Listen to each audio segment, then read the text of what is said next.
Welcome to week 3 of Creativity 101. I'm your instructor, Mr. Dreamer. This 6-week course aims to equip you with a deep understanding of creativity, practical techniques to enhance it, and the confidence to apply these skills in any field.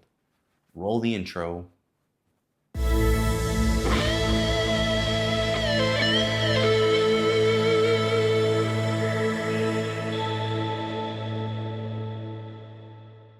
So let's start with this week's quote. It's by a French painter, Henri Matisse, and he says, "Don't wait for inspiration, it comes while working." This week we'll be talking about creative thinking techniques and how they help us generate and refine creative ideas.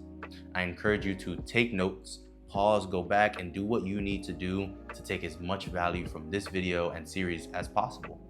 If you haven't already seen our intro to creativity from week 1 or our week 2 overcoming creative blocks, go back and watch it. There's so much value in them. With that being said, I don't want to take up too much of your time, so let's get right into it. Creative thinking techniques are methods or strategies used to stimulate innovative ideas, solve problems in non-traditional ways, and break free from conventional thinking patterns. These techniques encourage thinking outside the box, promoting originality and new perspectives. They are useful in fields like design, marketing, problem solving, and innovation, helping individuals and teams to approach challenges with fresh solutions. We're about to dive into different methods and break them down. One of the first methods being brainstorming. Now, brainstorming is a group or individual technique used to generate a wide variety of ideas and solutions. It encourages free thinking where every idea is welcome and there are no wrong answers during the process. The goal is to create as many ideas as possible without immediate judgment or criticism. So imagine you're tasked with coming up with a marketing campaign for a new product. In a brainstorming session, everyone throws out ideas such as using social media influencers, launching a viral video, or partnering with other brands. No ideas are immediately evaluated. They're simply written down for later discussion. Another technique is mind mapping. Mind mapping is a visual technique that involves creating a diagram to organize thoughts, ideas, or information. It starts with a central concept and branches out to related ideas, themes, or topics, making connections between them in a web-like structure. If you stick to the end of this video, I'll be doing a demonstration and explanation on how to do a mind map.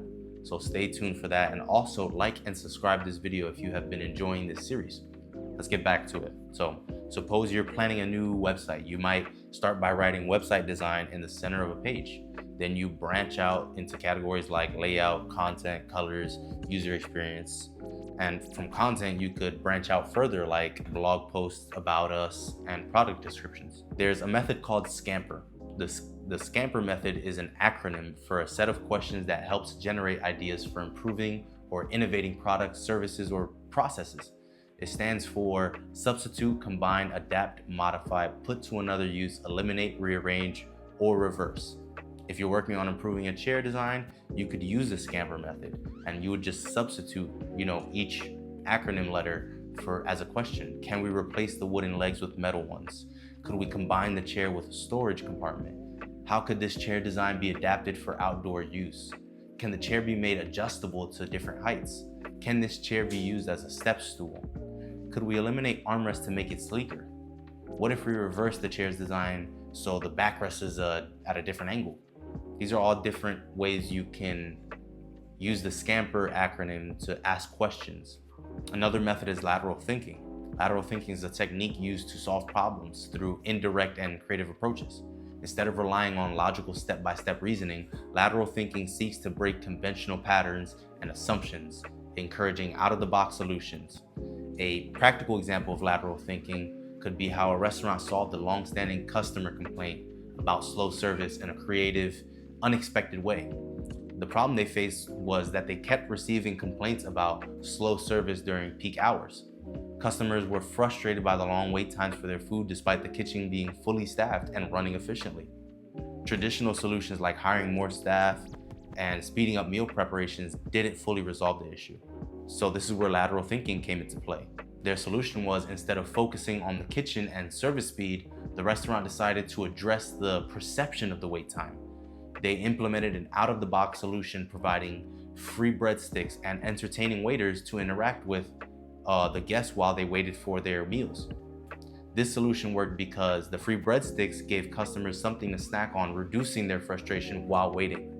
And engaging with the entertaining staff distracted customers from focusing on the wait time and created a more enjoyable experience for them. So the restaurant didn't simply try to solve the problem by making the kitchen faster or hiring more staff, which would be a more traditional or logical approach. Instead of focusing on reducing actual wait times, they shifted to changing the customer's experience during the wait, making the perceived wait time shorter. The solution came from an unconventional angle, solving the problem in a creative way without directly addressing the source of the complaint. By thinking laterally, the restaurant was able to turn a negative into a positive, improving customer satisfaction without the need for major operational changes. Now, the next method is called reverse thinking. This technique involves thinking about a problem or situation in the opposite way.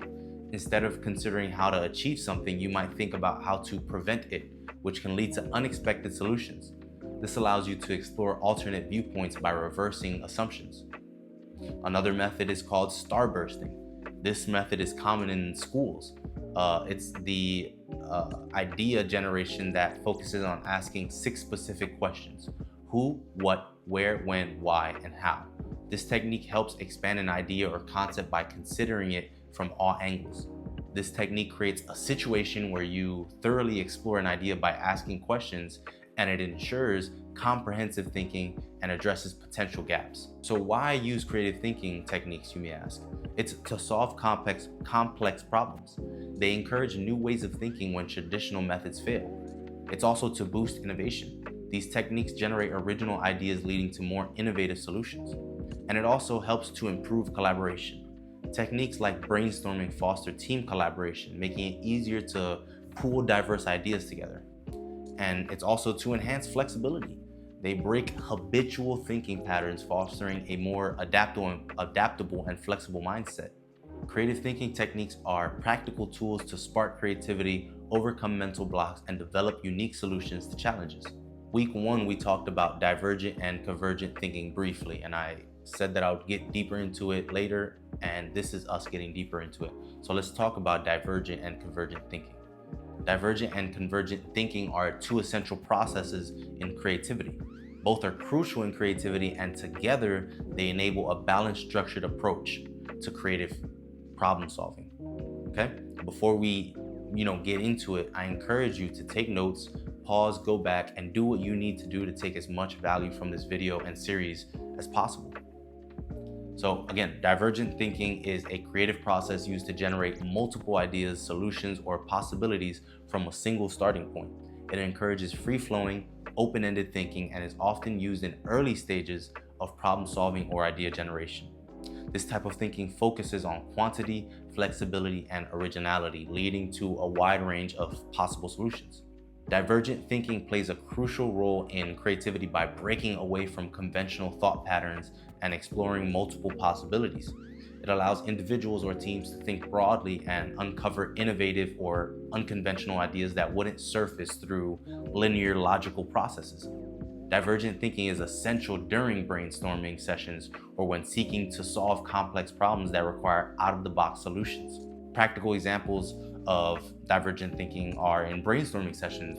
So in a brainstorming session, it could be to develop a product. You and a team member are asked to come up with as many features as possible for a new app. No idea is too wild or impractical at this stage. The goal is to gather a broad range of options. Or if you were an author and you're writing a story, brainstorming for a new novel might explore various character backstories, settings, or plot twists, and letting the author's imagination run free to see what unique combinations arise. Or if you're a designer and you're in design thinking, when you're developing let's say a chair, you as a designer might sketch dozens of different shapes, materials, and styles, and it really allows for creative exploration before narrowing down your options. Now let's look at convergent thinking. It's the process of narrowing down multiple ideas or possibilities to find the single most effective solution to a problem. It emphasizes logic, decision-making, and problem-solving based on evaluating and filtering the options generated during divergent thinking. Convergent thinking is more focused, structured, and analytical. It complements divergent thinking by refining and choosing the best ideas that are both practical and feasible. It helps take the many ideas generated during divergent thinking and reduces them to the most viable or promising options. This critical step ensures that creative ideas are turned into workable solutions. So let's say you're selecting a product feature in that brainstorming meeting. So, after brainstorming session that generates dozens of ideas for potential features for this new app, you and the team use convergent thinking to prioritize and select the most impactful features based on criteria like user need, cost, and feasibility. Or if you were an author who was editing a story that you just wrote, as the writer who has brainstormed various plot points for a novel, you will use convergent thinking to decide which idea aligns best with the overall narrative, and you would discard those that don't fit. Or if you were the designer who was designing a chair, you've sketched multiple chair prototypes and you will evaluate them based on functionality, aesthetic, and cost, narrowing down the sketches to one final design to produce. Let's talk about the relationship between divergent and convergent thinking. Divergent and convergent thinking are two complementary phases in the creative process. In the divergent phase, you open up to possibilities by generating numerous ideas, while in the convergent phase, you narrow down those possibilities to select the best option or solution. Now, this is how they work together. We're going to look at the divergent phase first, which encourages creativity, imagination, and free thinking. The goal is to generate as many ideas as possible without worrying about their practicality. But then in the convergent phase, you focus on analysis, evaluation, and decision making. The goal is to assess the ideas from the divergent phase and select those that are feasible and aligned with the project's objectives. Here's a practical example of both phases in action, right? So the scenario is that you're designing a new smartwatch. So in divergent thinking, you and the team would engage in a brainstorming session to generate a wide range of features for a new smartwatch, such as voice control, augmented or AR, reality, health tracking, holographic displays, solar charging, and more. You wouldn't focus on critique or filter the ideas at this stage. Everything is just on the table. Next, you would go to convergent thinking. This is where the team reviews all the proposed ideas and features and begins narrowing down based on factors like current technology, cost constraints, and market demand. You would ultimately end up and decide to focus on health tracking features, maybe a sleek design, and improved battery life, while setting aside more experimental ideas like augmented reality or AR. This balance between divergent and convergent thinking ensures that creativity is fostered without sacrificing practicality or effectiveness. So we see that generating creative ideas requires expansive, free-flowing thinking, while refining them involves structured focus methods. This balance of divergent and convergent thinking ensures that creativity leads to practical, actionable solutions. It's exercise time. This week's exercise is mind mapping. I encourage you to do this on your own and practice this type of thinking technique. So creating a mind map is a simple visual way to organize ideas and explore connections between them. I'm going to give you a step-by-step guide or talk through on how to create one. I'll film and do my own so you can follow along with me as I explain it. So step one would be to start with a central idea. You would write your main idea or the project title in the center of a blank page. This is the core concept you want to explore. For example, your central idea could be directing a short film. Step two would be you add your branches. So you would draw lines branching out from the central idea. These branches represent major aspects of your film project. For example, the center core would be directing short film, and your branches could be story, casting, cinematography, location, and budget. Step three would be to add sub-branches from each branch. So after you branch, you would add a sub-branch with more specific ideas or elements related to each of the aspects of the project. For example, under the story branch, you could add a sub-branch like plot, theme, dialogue, and character development. Step four, you would use keywords and phrases to keep the text on your branches concise. Use keywords or short phrases to represent your ideas clearly. For example, for cinematography branch, you could add sub-branches like lighting, camera, angles, and shot list. You wouldn't write out a whole sentence, you would just keep it short and concise and clear. Step five, you could use colors, images, and symbols to make your mind map more engaging and easier to navigate. Use colors for different branches and add icons or images to visually represent ideas. For example, you could use orange for story and green for casting. You could even add a film reel icon next to cinematography. Step 6, you would explore the different connections. You would look for connections between different branches or elements of the project and draw lines to show how certain ideas are linked or influence each other. For example, you could draw a line between location and budget to show how securing a particular filming location may affect the overall budget. Step 7, you would expand and refine. So you would continue adding branches and sub-branches as you develop new ideas or refine existing ones. You can also remove or merge ideas as the project evolves. As you expand on casting, you might add sub-branches like auditions, rehearsals, character chemistry, etc., etc. The tools you'll need for this mind mapping exercise could be a pen or a pencil and paper, or you could even do it digitally. There's tools like Milanote that I personally use for my projects, and they give you an organized and editable version of your mind map. By using this mind map, you can visualize and organize all of the key elements of your creative project, helping you see how each aspect connects and contributes to the overall vision. So to wrap it up, in this lesson, we explored how creative thinking techniques can be used to generate and refine ideas. Techniques like brainstorming, mind mapping, scamper, and lateral thinking help stimulate creativity, allowing us to think beyond traditional methods and approach challenges from fresh perspectives. These tools are invaluable when developing ideas for creative projects like directing a short film, by enabling you to explore multiple possibilities before refining them into practical solutions. Whether through visualizing ideas with mind maps or using Scamper to enhance a concept, these strategies foster innovation, helping you organize and develop your ideas into actionable plans. Now, if you found some value in this, I encourage you to like, subscribe, and tune in next week for the next session of Creativity 101. I am your instructor, Mr. Dreamer, and until the next one, run it this way.